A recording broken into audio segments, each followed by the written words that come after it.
Biology Class 9. Good morning, students. How are you all? All are fine. Okay, very good.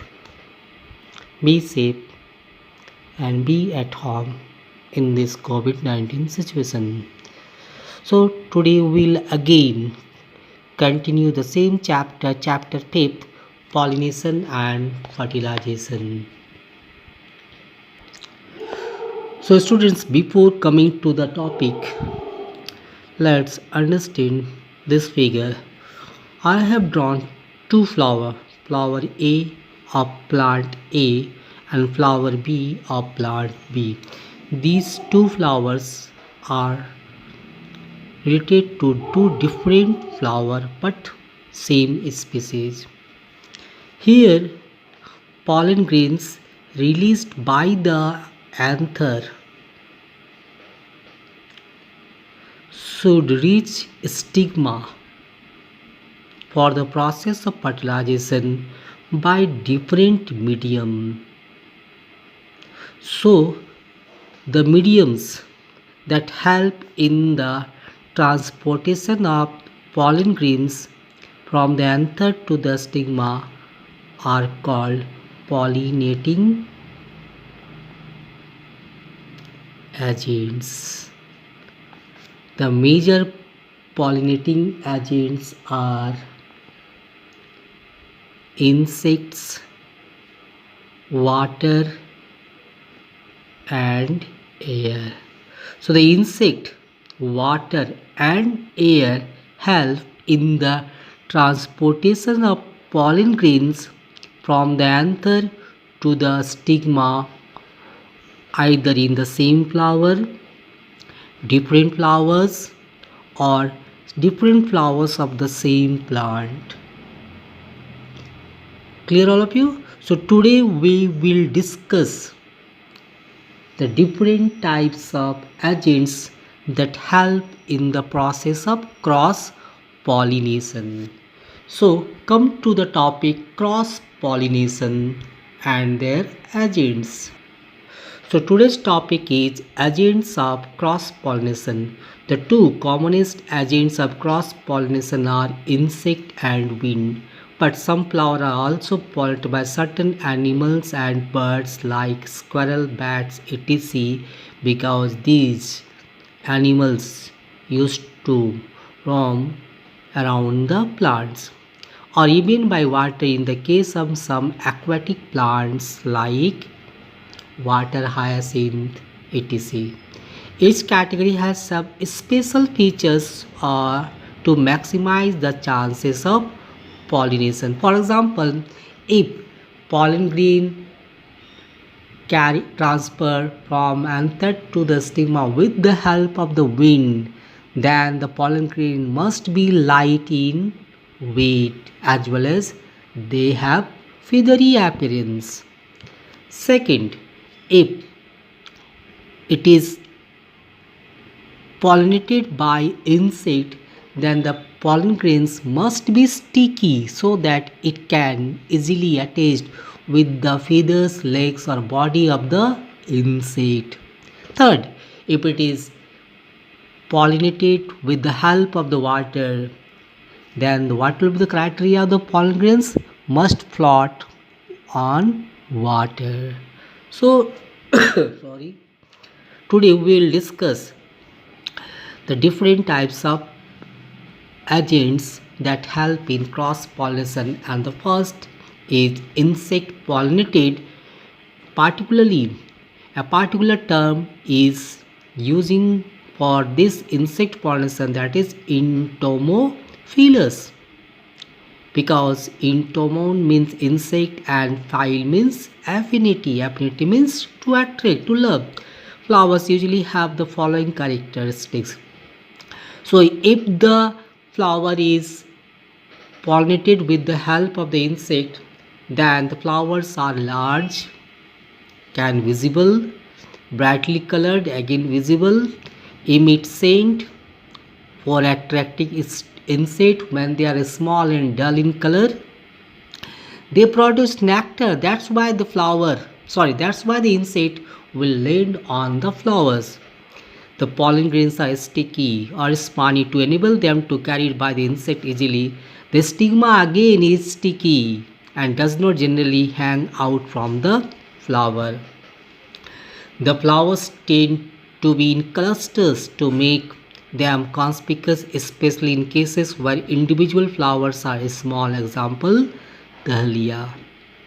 So these characteristics, if the flower is pollinated with the help of the insect. Clear all of you? Now come to the wind pollinated and also known as anemophilous. Anemo means wind and phil means affinity. Flowers usually possess the following special features. Here the flowers are small, usually not brightly colored and often dull green. Do not produce any scent or nectar because generally it is carried along with the wind. The stamens are long and hang out. This is the most important criteria of flowers if they are pollinated by wind, long and hang out, and it is very common in maize. Next, the anthers are large and loosely attached to the filament so that the slightest wind may move them, called as versatile anther. Pollen is produced in large conditions because only a few out of 1,100 pollen grains reach to the stigma. The stigma are feathery and hang out of the flowers to trap the pollen grain. Stigma again feathery and hang out to trap the pollen grain. So these are the criteria if pollinated with the help of the wind. Now come to the water. It is known as hydrophila. Hydro means water. Flowers are found only in aquatic plants. They have the following characters. Pollen grains are produced in large number. Again, like the air, only a few can reach to the stigma. In some plants, the pollen grains have a specific gravity almost equal to that of water, so that they remain floating below the surface of water.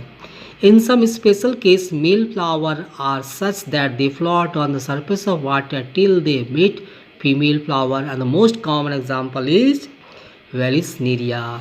Here a figure is drawn. So male flower, this is the female flower, and this is the male flower. When they release pollen grains will float on the surface, so there is the stigma of the female flower. Clear all of you? Okay. Now some specific type. Elaphophyllae. Here the first name belongs to elephant, means ape. Pollination will take place with the help of the elephant. So is the pollination facilitated by elephant. It is found in Rafflesia. Rafflesia is the world's largest flower. The diameter is almost 1 meter. And these flowers generally born on the surface of the soil. Have found in ground. The pollen grains of one flower get stuck to the feet of elephants and may be carried to the stem of another flower when the flower gets trampled by their feet. Means when the flower born or grow over the ground, and when elephants used to walk over the flowers, they used to pollinate other flowers. It is these flowers generally found in Africa.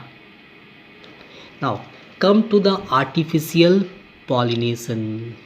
New topic. See, what is artificial pollination?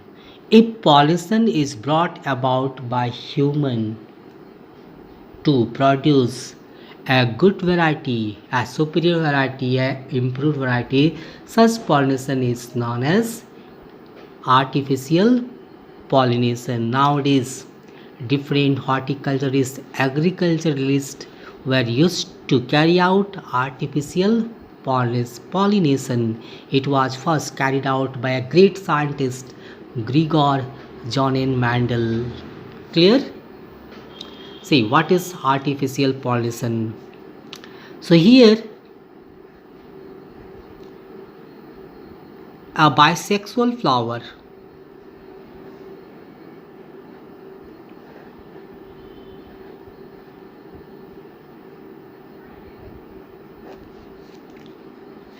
according to this flower, here the anther, the male part is above the female part. So for this flower, self pollination is very easy. Means when pollen grains released by the anther easily land on the surface of the stigma can complete the process of pollination. But what we need? We need to produce a superior variety. For this, the first step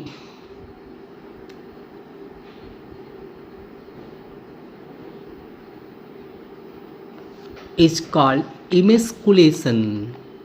Here in this method, we used to remove the male part from the flower, that is from the bisexual flower. So removal of male part with the help of the scissor is called emasculation. Once more, removal of male part, that is stamen, from a bisexual flower is called emasculation.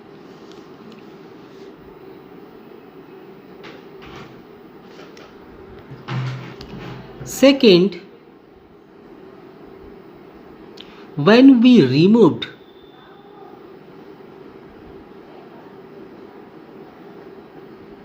the male part, it can be pollinated by the flowers of the same plant, and to remove this flower by pollinated with the same flower, we wish to cover them with the help of a plastic bag, and this technique is known as bagging till we get the desired pollen grain. When we get the desired pollen grain, we will remove the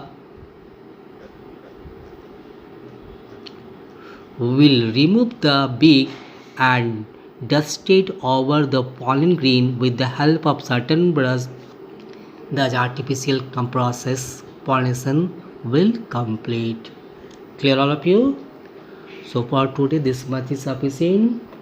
Next day we will discuss the next topic. Clear all of you? Have a good day. Be safe. Be at home. Bye all of you.